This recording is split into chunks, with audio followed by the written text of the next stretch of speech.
The freight wagon lurched over the washout just as the sun touched the western rim of the vast wilderness, casting long shadows across the rutted trail. Inside the bed, among crates of mining tools and sacks of flour, a small figure struggled to keep her balance.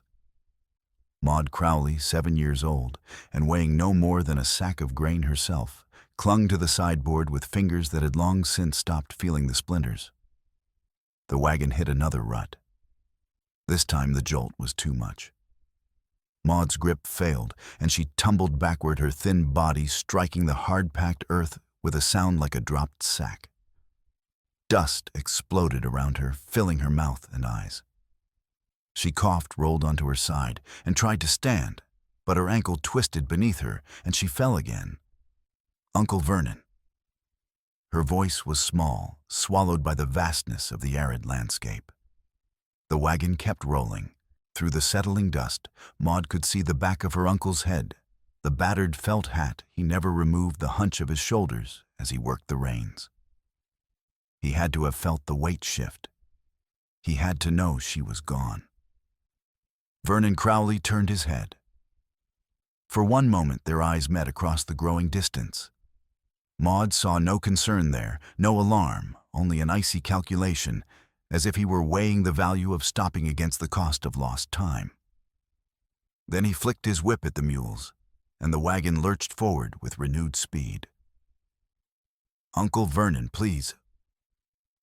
Maud struggled to her feet, ignoring the pain in her ankle, and stumbled after the wagon.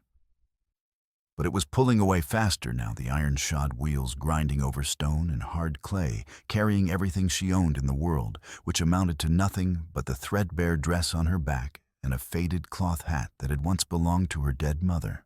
The wagon rounded a bend in the trail and disappeared behind a stand of juniper. The sound of its wheels faded into the evening quiet. Maud stood alone on the empty road, a tiny figure in an enormous expanse of red stone and creosote bush, while the light drained from the sky and the first coyotes began to gather along the ridge above. She did not cry. Vernon had taught her with his belt and his fists that crying only made things worse. Instead, she turned in a slow circle, looking for any sign of shelter, any place to hide from the animals whose eyes she could already see gleaming in the dusk.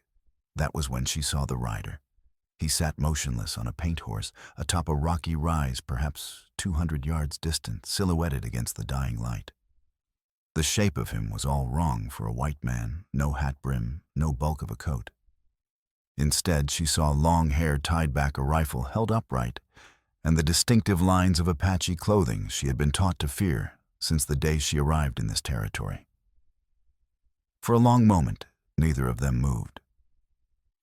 Then a coyote slunk out of the brush, no more than 20 feet from where Maud stood, its head low, its pale eyes fixed on her, with an interest that made her blood run cold. The rider on the hill shifted his weight. The horse beneath him gathered itself, and Maud understood with the sudden clarity that sometimes comes to children in moments of absolute terror, that whatever happened next would decide whether she lived or died on this empty stretch of desert road. Wyatt Lee had been tracking the freight wagon since midday, when it passed through the narrow defile below his band's temporary camp. He had not planned to follow it all the way to Copper Canyon. The town was a place of trouble, full of miners and soldiers and men who saw Apaches as obstacles to be removed. But something about the wagon had caught his attention, the way it listed to one side, as if improperly loaded. The reckless speed at which the driver pushed the mules, and glimpsed briefly through gaps in the canvas the pale face of a child. Wyatt Lee was 26 years old, lean and hard from a life spent on the move. His people, a small band of Western Apaches, survived by trading with miners, guiding freight companies through the mountain passes, and selling the woven baskets and corn their women produced.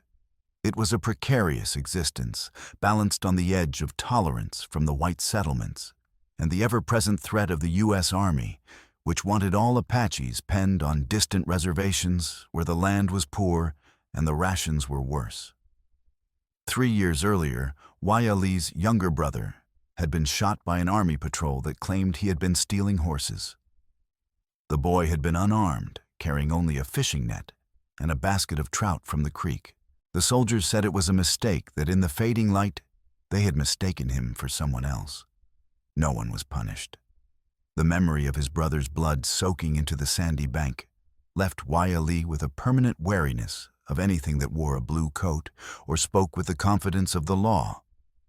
More than that, it had carved a hollow place inside him where guilt lived, because he had been hunting deer in the hills that day instead of fishing with his brother. He had not been there to protect him, and that failure gnawed at him with sharp teeth that never dulled. So when he saw the child spill from the wagon and the driver deliberately speed away, leaving her alone in coyote country at dusk, Wai-Ali felt something settle in his chest, not anger exactly, but a kind of grim certainty. He knew cruelty when he saw it. This was not neglect or accident. This was abandonment as deliberate as pulling a trigger. He touched his heels to the paint's flanks and rode down from the ridge, angling to put himself between the girl and the gathering coyotes. The animals scattered at his approach, melting back into the brush, but not going far. They would wait. They were patient.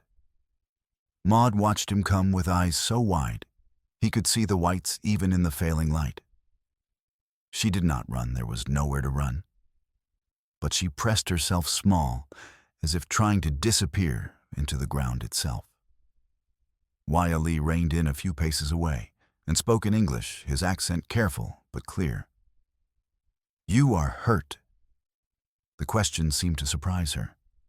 She glanced down at her ankle, then back up at him and shook her head mutely. "Can you walk?" Another headshake. Wai-Ali studied her for a moment, the bruises on her thin arms, the way she held herself as if expecting a blow, the hollowness in her cheeks that spoke of too many missed meals. Then he leaned down and extended his hand. "Come. Night is not safe here." Maud hesitated only a heartbeat before reaching up. Her fingers were ice cold despite the lingering warmth of the desert evening.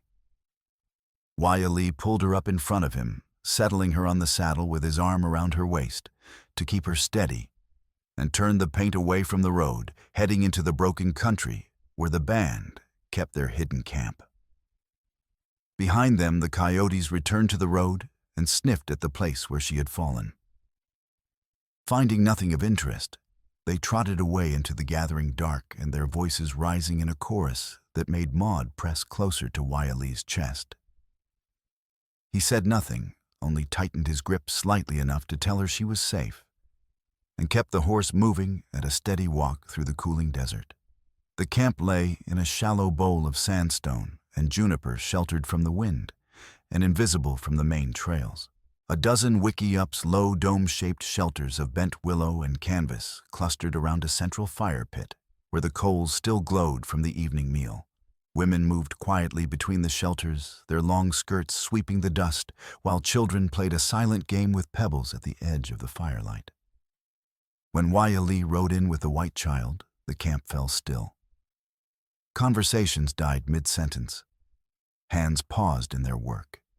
Every eye turned to the girl in his arms. Denoma, the eldest woman of the band, rose from her place beside the fire.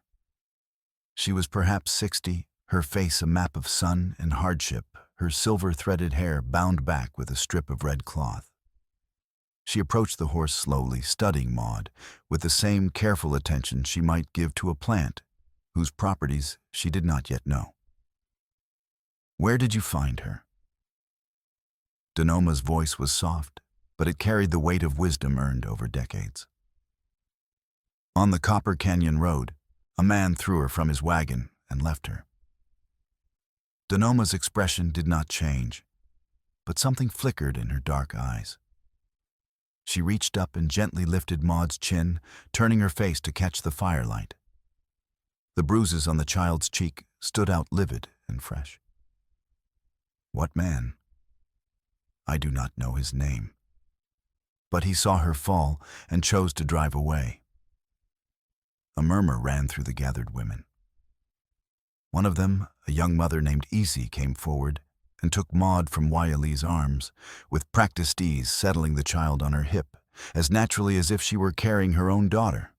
Her touch was warm and gentle, and her voice when she spoke carried a maternal softness. "You are safe now, little one." Maud stiffened at first, then relaxed, too exhausted to resist the warmth and the gentle rocking motion. "You should not have brought her here," Moki said from the shadows. He was Wyalee's closest friend, a stocky man with a scar across his jaw from a knife fight in his youth. His voice carried the practical worry of someone who had survived by knowing when to fight and when to run. "The soldiers already say we steal children. If they find out we have a white girl, they will say it, whether it is true or not." Wyalee interrupted. "Would you have me leave her for the coyotes?" "No, but keeping her risks all of us. You know that." Wyalee did know it.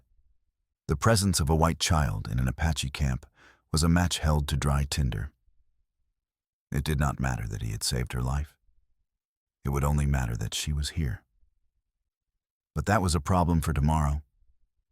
Tonight, Maud needed food and rest and safety, and those things, at least they could provide. Denoma seated herself on a low stool beside the fire and patted the ground beside her. Isi set Maud down gently, and the girl folded her legs beneath her, watching the Apache women with wary fascination. Around her, 3 women were husking corn, stripping away the pale green outer leaves to reveal the bright yellow kernels beneath. They worked quickly and efficiently, their hands moving in a rhythm perfected over lifetimes, the stripped cobs piling up in woven baskets. Denoma placed a half-husked ear in Maud's hands. "You try." Maud looked at the corn, then at Denoma, then back at the corn. Slowly imitating the motion she had just watched, she pulled at the husk. It came away in a long strip. She looked up surprised at her own success, and Denoma nodded approval. For the next hour, Maud sat in the circle of women husking corn. No one spoke much. There was no need. The work was its own language, and Maud found herself falling into the rhythm of it, the repetitive motion soothing in a way that nothing had been soothing for a very long time. When a kernel popped loose and struck her on the nose, she giggled an unexpected sound, high and bright, that made several of the women smile. Wyalee watched from across the fire, surprised at how quickly she settled in, how naturally she bent her head to the work. He had expected tears-resistance fear. Instead, she seemed almost content, as if the simple act of being useful, of having hands too busy to be idle, was enough. Later, when the corn was done and the baskets full, Icy brought Maud a bowl of stew venison and wild onions, and some kind of root Maud did not recognize, but ate anyway, because it was hot and good, and more than she usually got in a day. She ate until her stomach ached, then curled up on a blanket near the fire, her head pillowed on her arm. She was asleep in minutes, one small hand resting against the toe of Wyalee's boot, as if to anchor herself to something solid in a world that kept shifting beneath her feet. Denoma watched the sleeping child, and then turned her gaze to Wyalee. "A man who throws away a child will throw away anything," she said quietly, her words carrying the weight of experience. Wyalee nodded. He had been thinking the same thing. "In the morning, I will take her back to the town. There is a doctor there, I have seen him. I will leave her with him. And if the man who threw her away comes for her again, then I will be watching." Denoma considered this for a long moment, studying his face in the firelight. "You carry your brother's death like a stone around your neck, Wyalee. But saving this one child will not bring him back. I know that. Do you? Or are you trying to rewrite the past by protecting her?" Wyalee had no answer to that, because he suspected she was right. But it did not change what he had to do. He stayed awake long after the others had gone to their shelters, feeding the fire and watching the stars wheel overhead. Once, in the deep hours before dawn, Maud stirred and reached out in her sleep, her small fingers fumbling until they found the fringe of his legging. She gripped it loosely and settled again, breathing slow and even. That unconscious reach, the instinctive need to know he was still there, lodged itself somewhere behind Wiley's ribs and refused to let go. Just before dawn, when the sky was still more gray than blue, and the air carried the sharp cold of the desert night, Wiley saddled his horse and lifted Maud onto the blanket in front of him.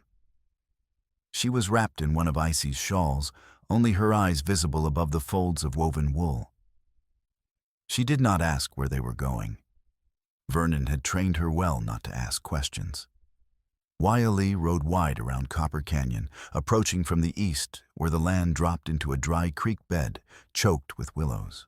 Behind the main street, away from the saloons and the freight office and the assay building, stood a handful of smaller structures, a mercantile, a church that doubled as a schoolhouse, and a modest frame house painted white with green shutters. A hand-lettered sign nailed to the porch post read, Dr. Louis Engstrom, physician.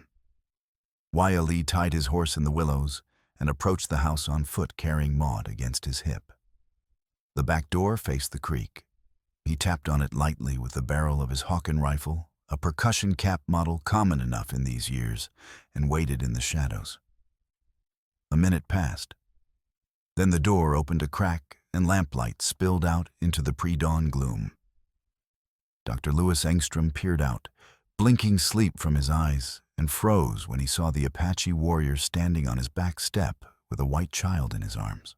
Louis was a tall, spare man in his 40s with thinning blonde hair and the careful hands of someone who had spent his life trying to fix broken things.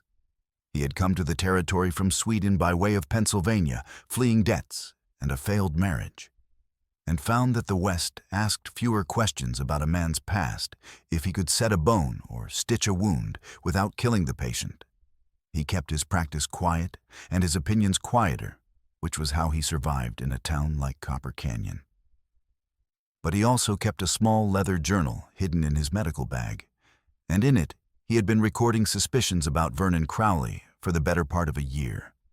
Bruises that did not match the explanations given, a contract glimpsed and half-remembered, whispered rumors about girls disappearing downriver. 2 nights earlier, Sheriff Charles Holt had knocked on this same back door after midnight, carrying a bottle of whiskey and a burden of guilt. The 2 men had sat in this kitchen and spread out papers between them, Louis's journal, Holt's letters from the territorial marshal, and a plan to gather enough evidence to arrest Vernon without causing a riot.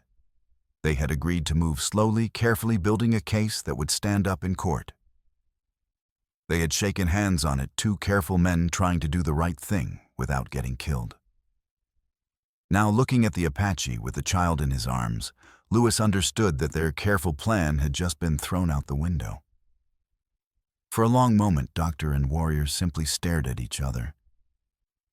Then Maud lifted her head from Wiley's shoulder and whispered, "Dr. Louis, don't send me back." The words cracked something open in the doctor's chest. He stepped back, pulling the door wide. "Get inside, quickly." Wiley slipped through the door, and Louis bolted it behind them, setting the lamp on the kitchen table. In the yellow light, the bruises on Maud's arms stood out like brands. Louis's jaw tightened. He had seen those marks before, had treated them with salve and lies about falling off wagons, but he had never had the courage to name what they really were. "Set her down," he said quietly. Wiley lowered Maud into a chair. She sat very still, hands folded in her lap, while Louis examined her with gentle efficiency, the bruises on her back, the welts on her legs, the twisted ankle that was swollen but not broken. When he was done, he fetched a tin of salve and a length of cloth and wrapped the ankle, carefully speaking to her in the soft, steady voice he used with frightened animals. "Who did this to you, Maud?" She said nothing, but her eyes flicked toward the door, toward the freight office on the main street where Vernon Crowley slept off his nightly whiskey. Louis stood and crossed to a small writing desk in the corner. He unlocked a drawer and pulled out not just one paper, but a small bundle, the copied contract, along with pages from his journal detailing dates, injuries, and overheard conversations. He spread them on the table under the lamp. "I have been watching Vernon for months," Lewis said quietly, more to himself than to them. "Sheriff Holt and we have been collecting what we could, but we were afraid to act without proof that would stand up in court." He tapped the contract. "This is it. This is what we needed." The contract was written in the stiff legal language of territorial law. Lee leaned over it, reading slowly, his lips moving as he sounded out the unfamiliar words. "Contract of indenture," the heading read. Below that, "This document binds Maud Crowley, minor child, to the service of Jedediah Kane, proprietor, Ash River, for a term of 10 years in exchange for room board and instruction in domestic arts. Payment in advance, $50 gold. Witnessed by Jackson Harlan, Copper Canyon, this 12th day of May 1851. Lee looked up sharply. "He sold her." "Not in those words, but yes." Lewis's voice was bitter. "I found this in Vernon's coat pocket 3 weeks ago when he came in too drunk to stand. I copied it before he sobered up. The original is still in his possession, I assume." "Who is Jackson Harlan?" "Roaring Jack. He runs the saloon. Vernon drinks there on credit, and Jack holds his debts. I suspect Jack arranged the whole thing, found the buyer, drew up the papers, and will take a cut when the girl is delivered." Lee's hand tightened on the edge of the table. "What is this place, Ash River?" "A mining settlement downriver near the border. Rough country. I have heard stories about the brothels there, girls bought young and put to work when they are old enough. Some never make it that long." The air in the kitchen seemed to thicken. Maud, sitting very still in her chair, stared at the contract as if it were a snake coiled on the table. "Can you stop this?" Lee asked. "I don't know. Indenture contracts are legal in the territory. Families use them to bind children to tradesmen to pay off debts. If Vernon claims he cannot afford to keep her, and if a judge decides the contract serves her best interest." Lewis trailed off, shaking his head. "Holt and I have been building a case, but it takes time. And now you've brought her here, which changes everything. You have proof now. A copy, which he can deny, and my word against his." Lewis looked at Maud, then at Lee. "But you brought her here. That gives us leverage. If I go to Sheriff Holt with this contract and tell him an Apache rescued the girl from abandonment, he will have to investigate publicly. It might force Vernon's hand." Lee considered this. He did not trust the law, but he trusted Lewis's sincerity. "What do you need me to do?" "Stay here. Keep Maud out of sight. I will go to the sheriff now before the town wakes up and show him this paper. If we can move quickly enough." A sound from outside cut him off, the creak of wagon wheels, the low rumble of a man's voice. Lewis crossed to the window and peered out through the curtain. His face went pale. "That is Vernon," he said. "He is on the street." Lee moved to the window. Sure enough, Vernon Crowley was leading his freight wagon past the doctor's house, heading toward the livery stable. As the wagon drew level with the back fence, a gust of wind caught the loose edge of the shawl Maud was wearing, Apache woven, with a distinctive pattern of red and black, and lifted it so that it fluttered against the glass of the washhouse window where she had moved to peer out. Vernon's head snapped around. For a single terrible moment, his eyes locked on Maud's pale face framed in the window, the Apache's shawl vivid against the whitewashed boards. His expression hardened into something flat and chilling. He did not shout, did not gesture. He simply turned the wagon and drove on toward the livery, but his back was rigid with purpose. "He saw her," Lewis whispered. Lee stepped away from the window, already moving toward the door. "I need to leave. If he finds me here—" "Wait." Lewis grabbed his arm. "If you run now, he will say you kidnapped her. that you forced your way into my house. The whole town will hunt you. And if I stay, they will hang me on his word alone." Lewis opened his mouth to argue, then closed it because he knew Wiley was right. In Copper Canyon, the word of a white freighter would always outweigh the word of an Apache, no matter how many contracts or bruises stood as evidence. "Then go," Lewis said finally. "I will keep Maud here and take the contract to Holt. But be ready, Wiley. Vernon will not let this stand." Wiley looked at Maud, who was watching him with wide, frightened eyes.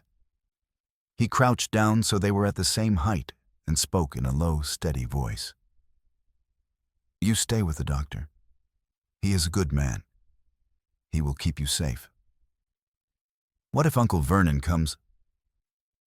Her voice was barely a whisper, the words of a child who had learned that safety was always temporary. "Then the doctor will not let him in, and I will be watching. Promise." It was the first time she had asked him for anything. The weight of that single word pressed down on Wiley like a stone. He reached out and touched her shoulder just briefly, the way Donoma had done the night before. "I promise." Then he was gone, slipping out the back door into the pale dawn, leaving Maud standing in the doctor's kitchen with her fingers twisting in the folds of the Apache shawl. By mid-morning, the news had spread through Copper Canyon like wildfire. Vernon Crowley's niece had been found in the doctor's house with an Apache. The details varied depending on who was telling the story. Some said Wiley had broken in and held Lewis at gunpoint. Others claimed the girl had been beaten and dragged from her bed, but the core was always the same. An Apache had taken a white child, and something had to be done about it. By noon, a crowd of perhaps 20 men had gathered behind the doctor's house, ranch hands, still dusty from the morning's work miners, with dirt under their nails, drifters looking for any excuse to feel righteous. Some carried rifles. All of them carried anger, the kind of anger that needed a target and was not particular about guilt or innocence. Sheriff Charles Holt arrived on horseback, his graying hair still damp from a hurried wash at the pump. He was a thick-bodied man in his 50s, with a badge pinned to a vest that strained at the buttons and a revolver on his hip that he had not drawn in anger for more than a year. He had been elected sheriff because he was friendly and unambitious, and unlikely to upset the delicate balance of interests that kept Copper Canyon running. Now, looking at the mob behind the doctor's house, he realized those very qualities might be his undoing. But Holt was not entirely the weak man he appeared to be. For the past month, ever since Dr. Lewis had quietly mentioned his suspicions about Vernon Holt, had been making his own inquiries, discreet questions to freighters passing through letters sent to the territorial marshal in Ash River, careful observations of who came and went from Roaring Jack's saloon. 2 nights ago, he had met with Lewis in secret, and they had agreed on a plan: gather evidence, quietly build an airtight case, and move only when they were certain of success. He had not acted because he had not yet gathered enough evidence to survive the political storm that would follow. Now it seemed the storm had arrived whether he was ready or not. He dismounted and pushed through the crowd, hand hovering near his gun more out of habit than intent. "Clear a path. Let me through." The men parted reluctantly. Holt climbed the back steps and knocked sharply on the door. "Lewis, it is Holt. Open up." The door opened a crack, and Dr. Lewis's face appeared pale and tense. "Sheriff, I am told you have Vernon's niece in there." "I do. And an Apache. He's gone, left hours ago. But he was here." "Yes. He brought Maud to me because she needed medical attention."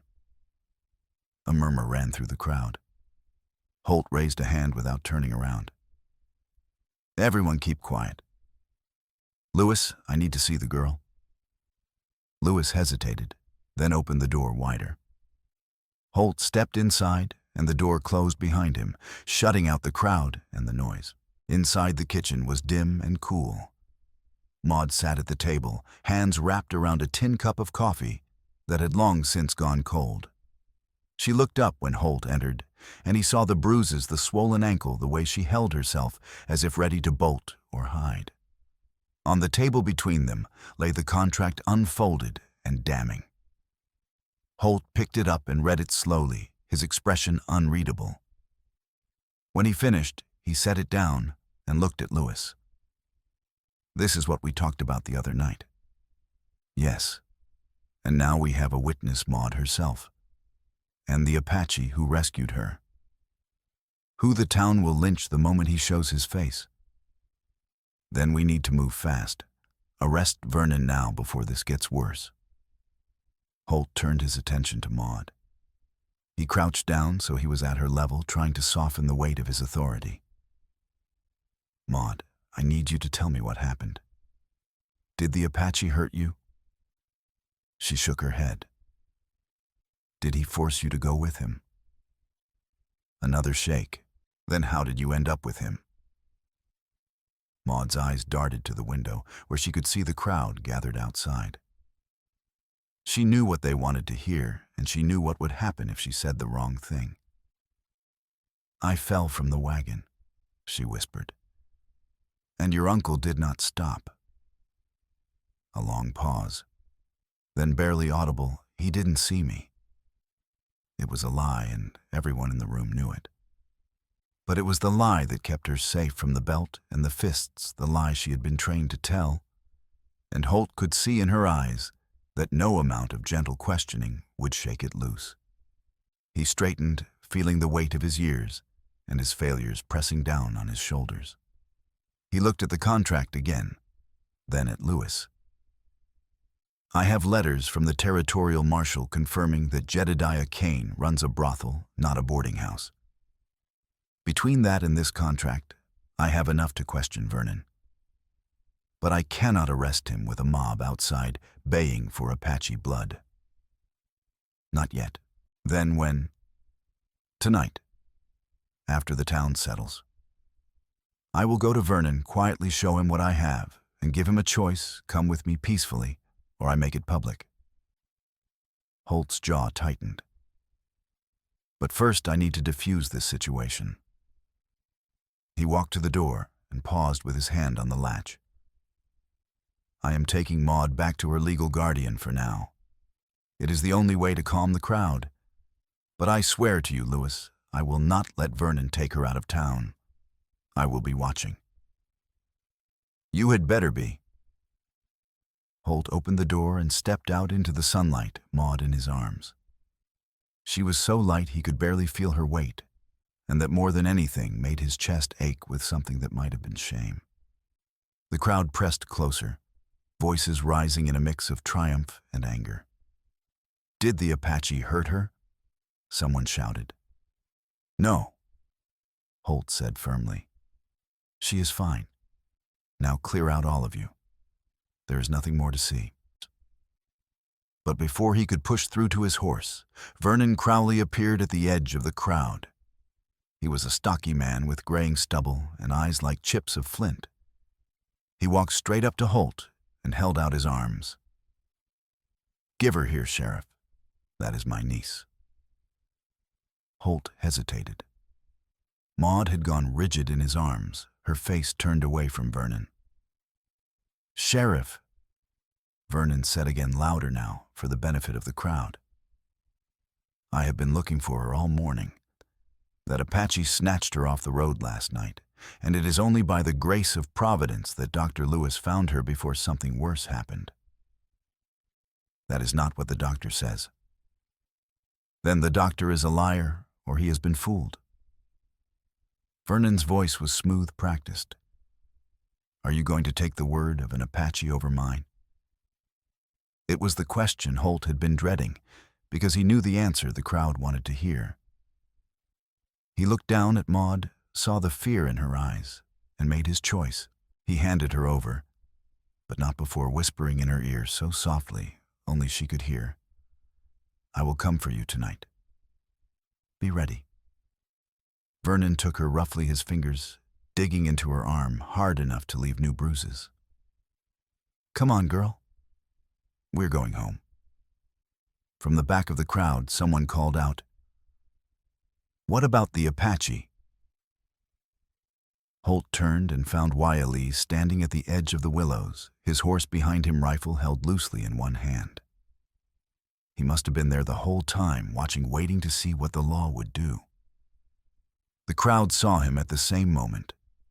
A ripple of tension passed through the group, and several men reached for their guns.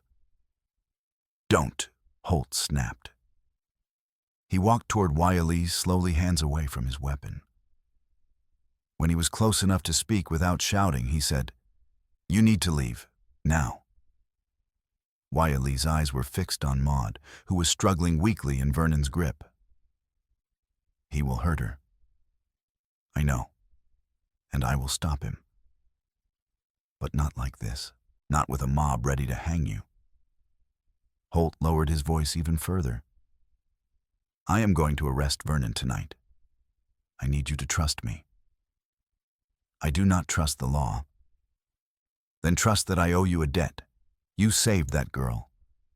Let me finish what you started." Wiley looked past him to where Vernon was dragging Maud toward the freight office. She stumbled, and Vernon jerked her upright, without slowing.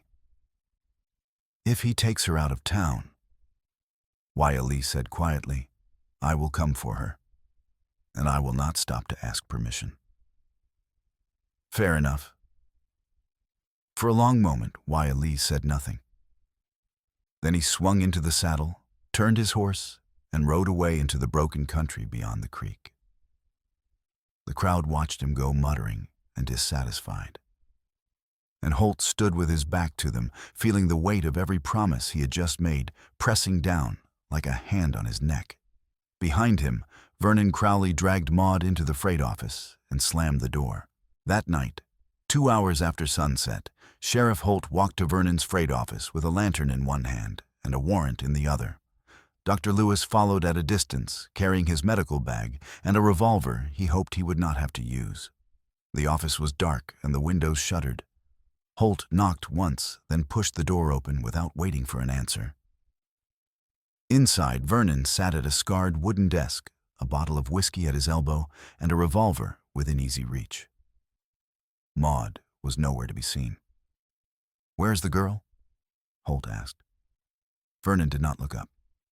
"Sleeping, in the back. I need to see her." "You got no right." "I have every right." Holt set the warrant on the desk.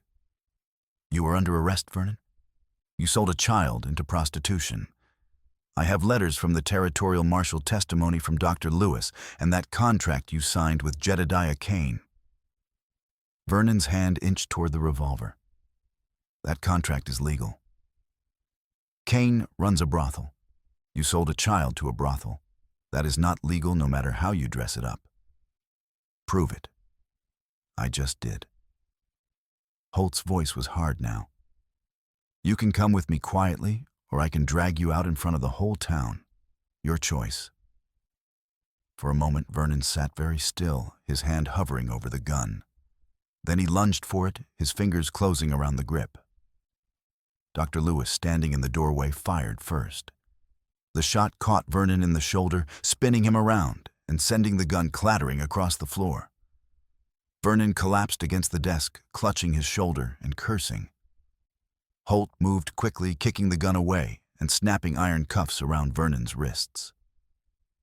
"You are finished," Holt said quietly.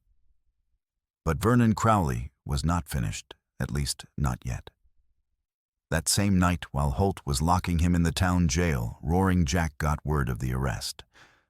Knowing that Vernon would talk under pressure, knowing that his own crimes would come to light, Jack made his move. He gathered 2 hired guns, saddled horses, and rode out to intercept Vernon before he could be transported to the territorial prison. But he did not know that Holt, anticipating trouble, had already moved Vernon out of town under cover of darkness, taking him south toward Ash River, where the marshal waited. Jack followed, and when he could not find Vernon on the main road, he assumed the worst, that Vernon had already been delivered and that the law was coming for him next. In a panic, he decided to run, but first he would tie up the one loose end that could still destroy him. He rode to Vernon's freight office, intending to take Maud and dispose of her in the desert, where no one would ask questions. When he found the office empty and Maud gone, he realized that Holt must have hidden her. That was when Jack made a fatal miscalculation. He remembered the Apache who had started all this trouble, the one who had rescued the girl and exposed Vernon's scheme. If he could kill the Apache and make it look like self-defense, it would muddy the waters, buy him time, maybe even make him look like a hero defending the town. He rode out into the Badlands, hunting for Wyalee's camp. 2 days after the confrontation in town, Wyalee returned to his band's hidden camp to find it eerily quiet. Donoma and the others had moved as planned to a more secure location higher in the mesas. But Moki had stayed behind, waiting for Wyalee with urgent news. Riders were here. Moki said, his voice tight.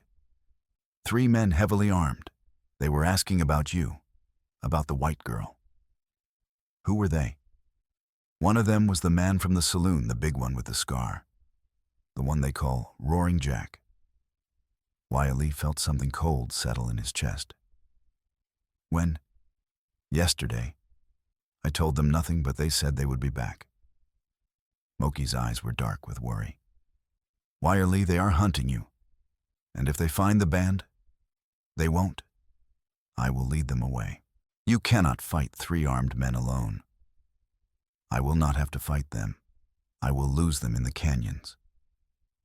Wyalee checked the load in his Hawken rifle and filled his pockets with powder and shot.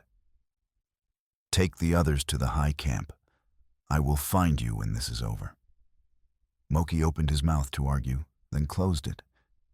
He knew that look. He had seen it the day Wyalee's brother died. Be careful. I will. But Wyalee was not careful. He was angry. Angry at the men who hunted him, angry at the law that failed Maud, angry at himself for not being there when his brother needed him. That anger made him reckless, but it also made him sharp. He left a trail just clear enough to follow, leading Jack and his men away from the band's camp and into the deep canyons where the red rock walls rose hundreds of feet and the passages twisted like a labyrinth. He moved fast, staying ahead of them, but never so far ahead that they lost his track. By midday the next day, they were deep in the wilderness, miles from any settlement, in a place where no one would hear gunshots. That was when Wyalee prepared his trap. The canyon where Wyalee made his stand was a narrow defile with walls that leaned close and a floor choked with boulders. He had scouted it the previous summer, memorizing every crack and ledge, every place where a man could hide or a rock could be dislodged. He positioned himself on a ledge 20 feet above the trail, his rifle loaded and ready. But he did not fire immediately. Instead, he waited, watching as Jack and his 2 hired guns rode through the entrance, their horses picking their way carefully over the uneven ground. When they were directly beneath him, Wyalee kicked a loose stone. It tumbled down the canyon wall, bouncing and clattering, and the lead horse shied violently, throwing its rider. The man hit the ground hard, stunned. Wyalee fired, and the shot took him in the chest. The horses panicked, rearing and scattering. Jack rolled from his saddle and took cover behind a boulder, shouting for the second gunman to find the shooter. The gunman fired wildly at the ledge bullets, sparking off stone, one of them coming so close to Wyalee that he felt the heat of its passage against his cheek. Wyalee ducked, reloaded, and fired again. This shot caught the second gunman in the leg, sending him sprawling. The man screamed and tried to crawl to cover. Jack put a bullet in him to shut him up. The sound echoed off the canyon walls, flat and final. Now it was just Wyalee and Jack circling each other in the broken stone, each trying to get a clear shot. Wyalee had 3 shots left, maybe 4 if he had counted wrong. His powder horn was nearly empty, and his hands were shaking not from fear, but from the effort of staying still, of not charging down from the ledge, and finishing this with a knife. He forced himself to breathe slowly, to think. Jack was better armed with 2 revolvers and a rifle. But Wyalee knew this canyon, and Jack did not. He slipped down from the ledge, moving silently from boulder to boulder, working his way around to Jack's flank. The sun was high now, beating down into the canyon, turning it into an oven. Sweat ran down Wiley's back, stinging the old scar on his shoulder.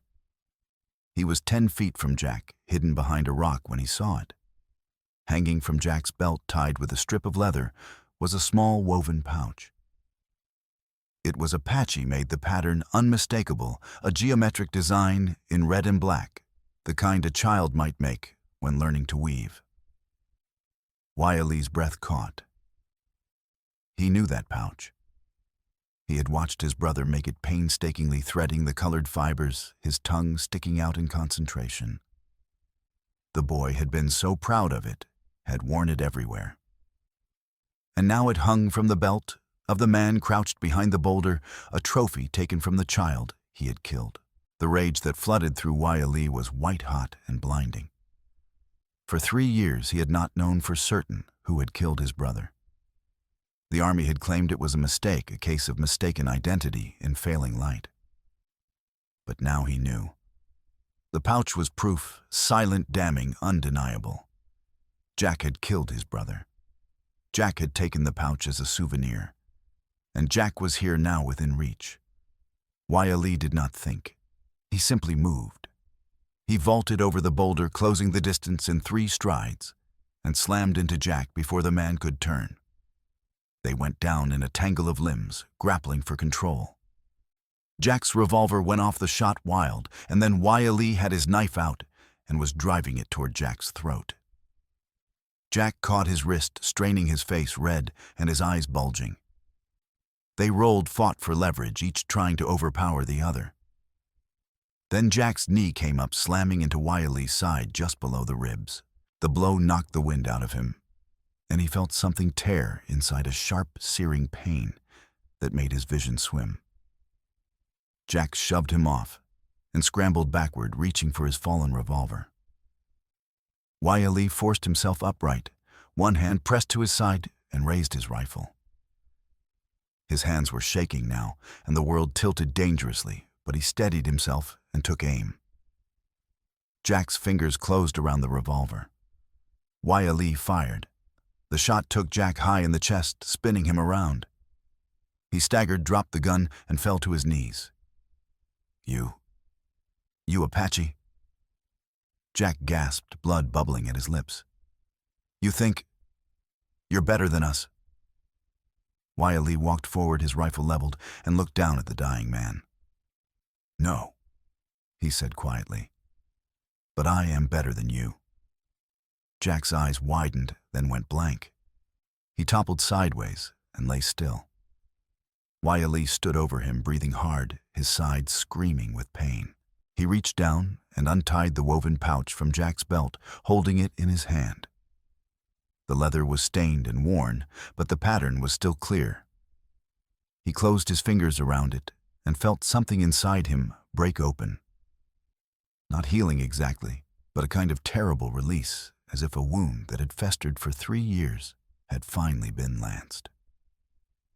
"I am sorry," he whispered to the empty air, to the ghost of his brother, to the child he had not been able to save. "I am sorry I was not there." The canyon did not answer. The sun beat down. The smell of blood and gunpowder hung heavy in the still air. And then from the rim above, a voice called out, "Wiley!" He looked up, shielding his eyes against the sun, and saw Sheriff Holt standing on the canyon rim with a rifle in his hands. Holt climbed down from the rim, moving carefully, his face pale and drawn. When he reached the canyon floor, he looked at the bodies, the 2 hired guns Jack, with a bullet through his chest, and then at Wiley, who was leaning against a boulder with one hand pressed to his side, blood seeping between his fingers. "How bad?"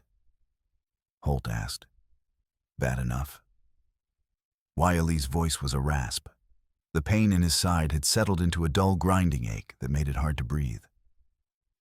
"I need to get you to a doctor." "Why did you come?" Holt was silent for a moment, looking at the bodies. Then he said, "Because I was a coward. For years I was a coward. I let things happen that I should have stopped. I looked away when I should have looked closer. And people died because of it." He turned to face Wyatt, and there was something raw in his eyes, something that looked like shame and determination mixed together. "Your brother, I should have investigated his death. I should have pushed. I knew it was not right, knew the story did not add up, but I was afraid of making enemies, afraid of losing my badge. So I did nothing." His voice cracked. "And a boy died, and no one was punished. And I told myself there was nothing I could have done differently." "You were right," Wyatt said quietly. "There was nothing you could have done. The law protects men like Jack." "Maybe, but I could have tried. I could have made it harder for him. I could have asked the questions no one wanted to hear." Holt looked down at Jack's body. "When I heard the shooting, I knew it was you and him. I knew this was the reckoning. And I realized that if I didn't come, if I let you die here, I would be the same coward I've always been." He met Wyatt's eyes. "So I came. Not because I could change the past, but because maybe I could change the future." Wyatt studied him for a long moment, seeing the truth of it written in every line of the older man's face. Then he nodded slowly. "Thank you. Can you ride?" "I will have to." Holt helped him onto his horse, moving carefully to avoid jarring the wound. The ride back to Copper Canyon was a blur of pain and fading light, with Holt talking the whole way, telling stories about his own failures and regrets, trying to keep Wyatt conscious and alert. They reached Dr. Lewis's house just as the sun set. Lewis took one look at the wound and went to work immediately, his hands moving with practiced efficiency. For 2 hours, he fought to save Wyatt's life, cleaning the wound, packing it with lint and bandages, dosing him with laudanum for the pain. When it was over, Wyatt was alive, but pale as death and weak as water. 1 week after the confrontation in the canyon, Wyatt woke to find Maud sitting beside his bed in Dr. Lewis's guest room. She was holding a cup of water and watching him with serious eyes. "You scared me," she said. Her voice was stronger now, less a whisper and more a statement of fact. "I am sorry." "Don't be sorry. Just don't die." She held the cup to his lips, and he drank the water cool and sweet. Over the next few days, as Wyatt healed, Maud stayed close. She brought him food, sat with him in the quiet hours, and told him stories about her mother. "She used to sing to me," Maud said one evening, her voice soft with memory. "Not in English, in German. I don't remember all the words anymore, but I remember the tune." She hummed a few bars, hesitant and sweet. Wyatt listened, and when she finished, he sang a song from his own childhood, a lullaby his mother had sung to him and his brother. The words were Apache, the melody simple and haunting. They sat in the dim lamplight, sharing the music of their lost families, and something shifted between them, a recognition, a bond forged not from blood, but from shared loss and the determination to survive. "Will you teach me?" Maud asked. The Apache words, "if you teach me more German." She grinned a real smile, unguarded and bright. Deal. 2 weeks after the shooting, Wyatt was strong enough to walk. Maud insisted on coming with him when he ventured outside. For the first time, her small hand wrapped around his arm as if she were the one holding him up. They walked to the edge of town, where the desert opened wide, and the red rock mesas rose against the sky. Wyatt knelt and showed her how to read the tracks in the dust and the delicate prints of a jackrabbit, the heavier marks of a coyote, and the scratch patterns left by lizards. "Everything tells a story," he said. "You just have to know how to listen." Maud crouched beside him, studying the ground with fierce concentration. "What does this one say?" "That one is a bird. See how the marks are light with no drag. It hopped here looking for seeds." "And this Snake. Came through last night. She shivered, but did not pull away. How do you know it was last night? The edges of the track are still sharp. Wind and sun wear them down. By tomorrow, this will be gone. Maud nodded, filing the information away, with the seriousness of a scholar. Over the next few days, she asked him to teach her more how to find water by watching the flight of birds, how to tell poisonous plants from safe ones, how to move through the desert without leaving a trail. She was a quick learner, hungry for knowledge, and Lee found himself teaching her not just survival skills, but the philosophy behind them: patience, observation, respect for the land. In turn, she taught him to read English, better sounding out words from the newspapers Miss Ramsay brought. And she told him stories about the world her parents had come from, a place of green hills and cold rivers, so different from the desert that it seemed like a dream. They were building something together, slowly and carefully, a kind of trust that went deeper than words, a bond that felt in its own way like family. 3 weeks after the shooting in the canyon, a delegation rode out to meet Lee on a stretch of open prairie beside a clear creek. Sheriff Holt was there, wearing his badge with a new kind of weight, along with Dr. Lewis, Miss Hattie Ramsay, and Conrad the farmer, who had taken over as deputy. They met in the shade of a cottonwood tree where the grass was tall and green and the water ran shallow over smooth stones. Dr. Lewis opened a waterproof satchel and pulled out a bundle of papers. "We found these in the land office," he said, spreading them on the flat top of a boulder. Maud's parents filed a preemption claim on this creek parcel 7 years ago, before she was born.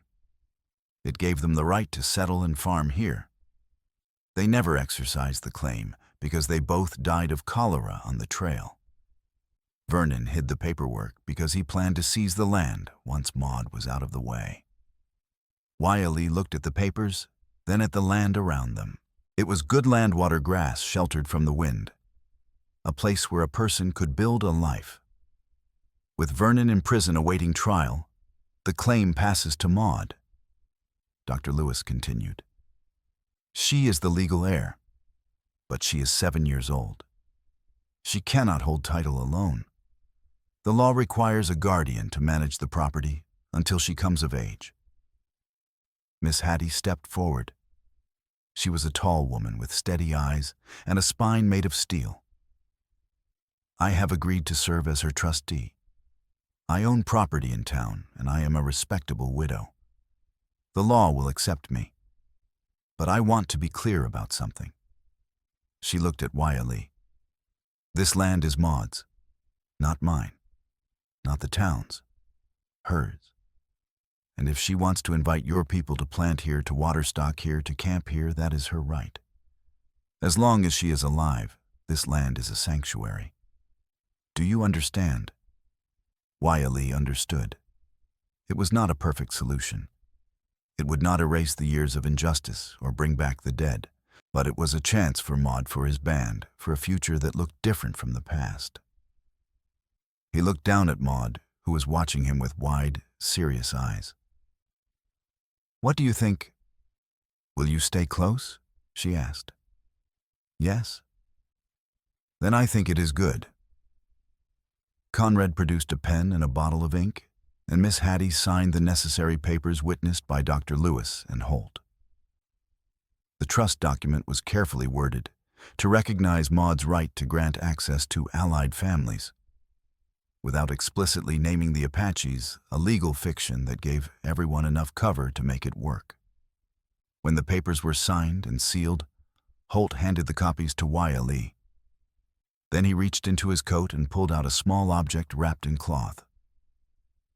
"This belonged to your brother," Holt said quietly.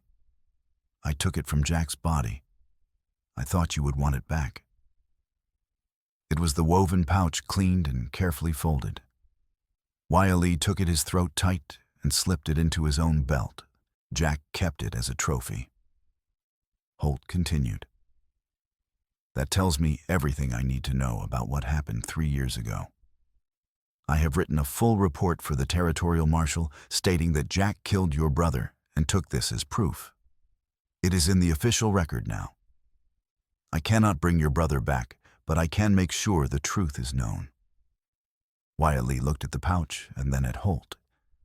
The rage that had burned in him for 3 years had cooled, not extinguished, but transformed into something else, a determination to protect what remained to honor the dead by caring for the living.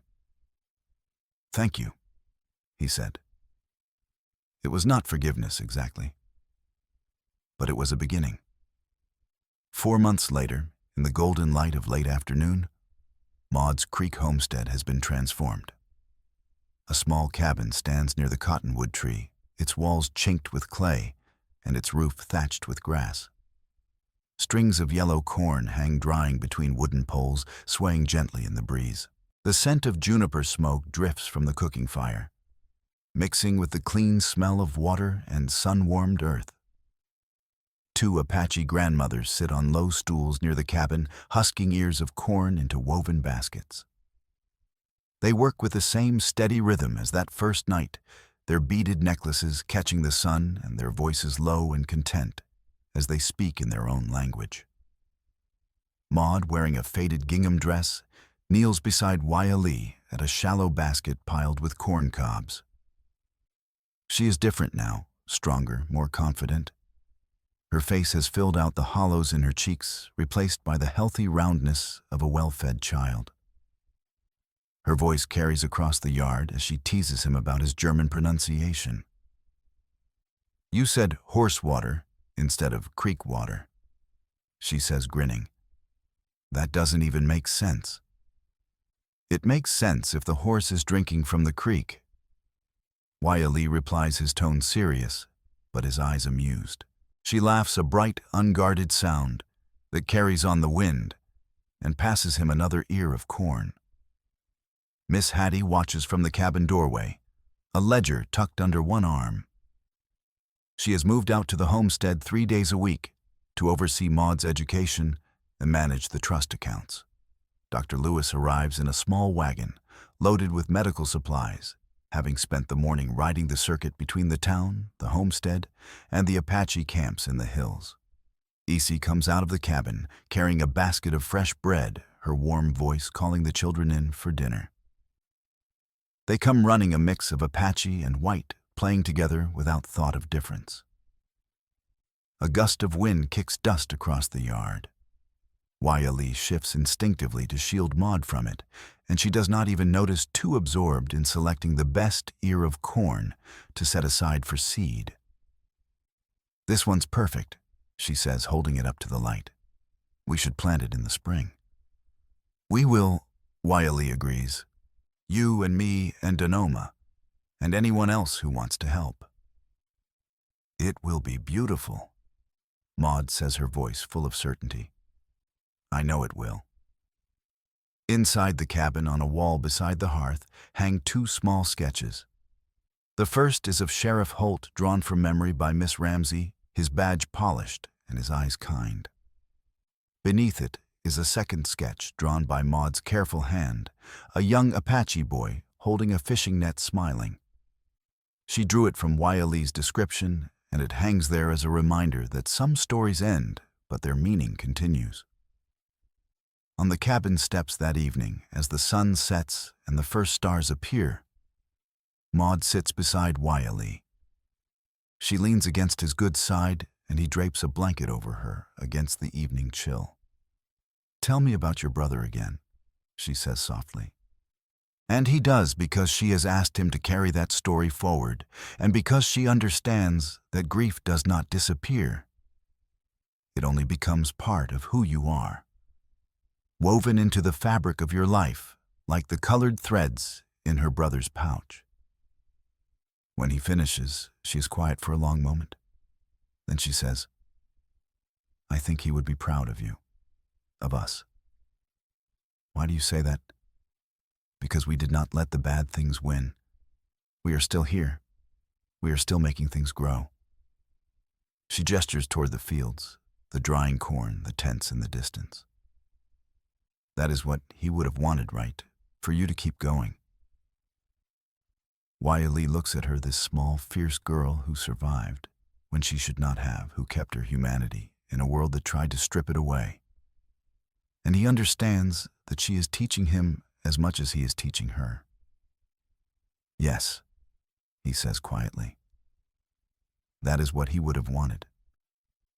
They sit together in the fading light, two survivors bound not by blood, but by choice, by the quiet accumulation of care and protection, by the understanding that family is not always what you are born into, but what you build with your own hands. In the distance, an owl calls. The creek murmurs over stones. The wind carries the scent of sage and the promise of rain. And on the cabin steps a man and a girl who were both lost, have found something that looks at last like home.